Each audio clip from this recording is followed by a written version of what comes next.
राहुल गांधी और तेजस्वी यादव जेल जाएं, हम तेजस्वी जी को कहेंगे ये सब ठीक है, गाना, वीडियो, नाटक, ये सारा कुछ ठीक है, लेकिन जब लोकतंत्र ही नहीं रहेगा इन सब चीज़ों का महत्व क्या रहेगा। लालू यादव को आप कह रहे थे कि आपने गरीबों का आवाज़ दिया, उस आवाज़ को छीनने की कोशिश हो रही है। राजनीति में भक्ति जो है वो बड़ा गड़बड़ चीज़ है।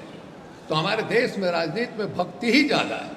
अभी उदय नारायण चौधरी जी ने अम्बेडकर साहब का नारा लगवाया, वो बहुत ही वाजिब नारा था। वो हम याद करना चाहेंगे, अम्बेडकर साहब ने कुछ चेतावनी दी थी हम लोगों को।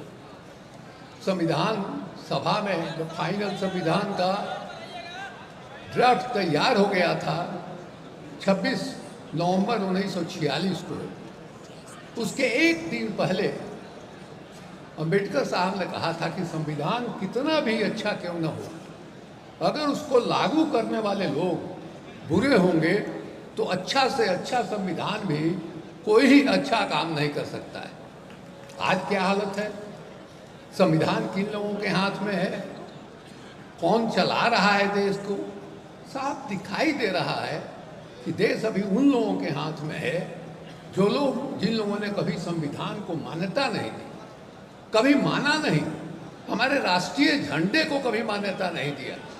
वो लोग संविधान के विपरीत वो देश को हिंदू राष्ट्र बनाना चाहते हैं। आज उन्हीं लोगों के हाथ में सरकार है। और ये आप समझिए कि लोकतंत्र के सामने आज के दिन जो चुनौती है, ये कोई साधारण चुनौती नहीं है। और हमको लगता है कि आरएसएस में एक तरह की बेचैनी है।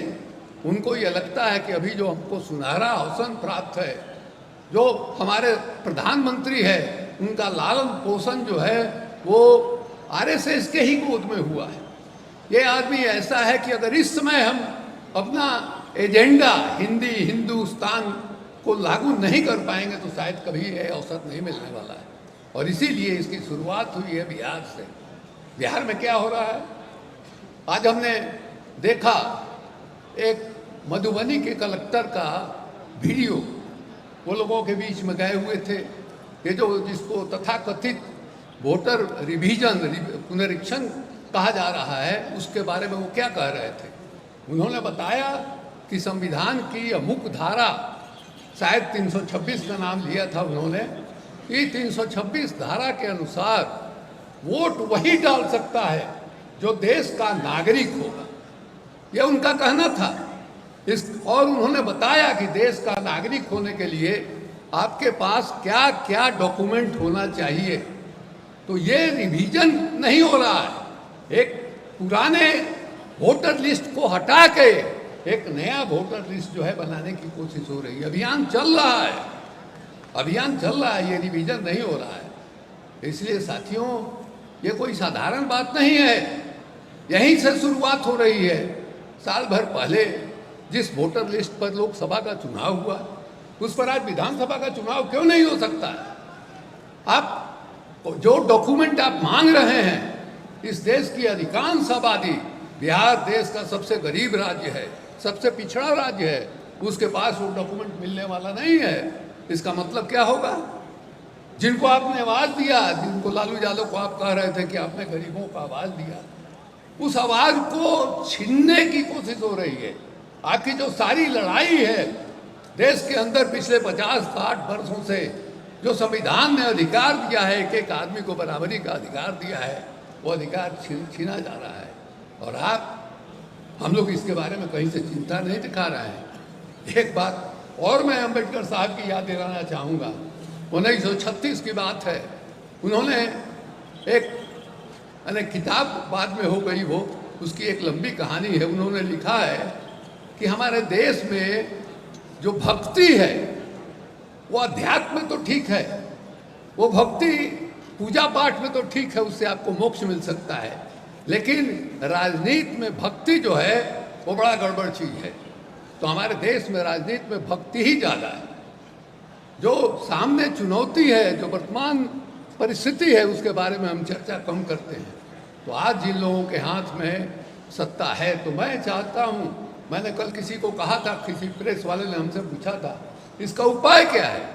हमने कहा कि इसका उपाय एक ही है कि पटना से जो काम शुरू हुआ है, राहुल गांधी और तेजस्वी यादव जेल जाएं, इसके विरोध में जो कुछ हो रहा है उसके विरोध अगर बचाना आप चाहते हैं तो आप जेल जाइए। हमने सुना है बिहार बंद की बात हो रही है या और कोई बात हो रही है, नहीं, इससे कुछ नहीं होने वाला। हम लालू जी को याद होगा जब प्रकाश नारायण का पहला जो कार्यक्रम हुआ था आंदोलन में शामिल होने के बाद, उन्होंने मौन जुलूस निकाला था और मौन जुलूस में हिदायत थी कि सिर्फ 1000 आदमी या 1100 आदमी जो है भाग लेंगे, उतने ही गिनती करके उसमें शामिल किया गया था। हम चाहेंगे कि उसी तरह से जो महागठबंधन के घटक हैं वो तय करें कि हमारे 50 आदमी या 100 आदमी रहेंगे और वो बैठेंगे सड़क पर जब तक उनको उठाया नहीं जाएगा, और उठा करके उनको ले जाया जाएगा थाना में, हम जमानत नहीं कराएंगे, हम अनिश्चितकाल जेल में रहेंगे। आप देखिए देश में बिजली की तरह ये खबर फैलेगी, नहीं तो मीडिया आपके साथ कहाँ है। इसलिए साथियों एक चुनौती है और इस चुनौती का सामना करना चाहिए। हम तेजस्वी जी को कहेंगे ये सब ठीक है, गाना, वीडियो, नाटक, ये सारा कुछ ठीक है, लेकिन जब लोकतंत्र ही नहीं रहेगा इन सब चीज़ों का महत्व क्या रहेगा। हम यही कहना चाहते थे और यही कह के हम अपनी बात समाप्त करते हैं। बहुत बहुत धन्यवाद।